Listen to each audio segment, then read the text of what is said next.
جس طرح عقیدہ توحید اور عقیدہ رسالت پر ایمان لانا ضروری ہے، اسی طرح فرشتوں پر بھی ایمان لانا ضروری ہے۔ فرشتے اللہ تعالیٰ کی نوری مخلوق ہیں۔ فرشتے اللہ تعالیٰ کے حکم سے بہت سے کام سر انجام دیتے ہیں۔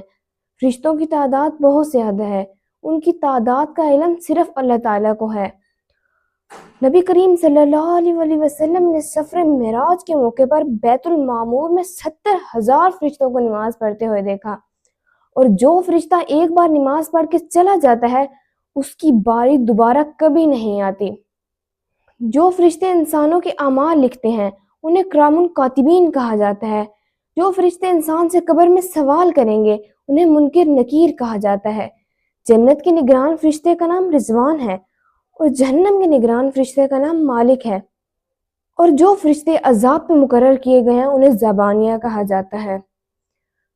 کچھ فرشتے ایسے ہیں جو اللہ تعالیٰ کے حکم سے لوگوں کی حفاظت کرتے ہیں، انہیں نقصان دہ چیزوں سے بچاتے ہیں، انہیں حافظین کہا جاتا ہے۔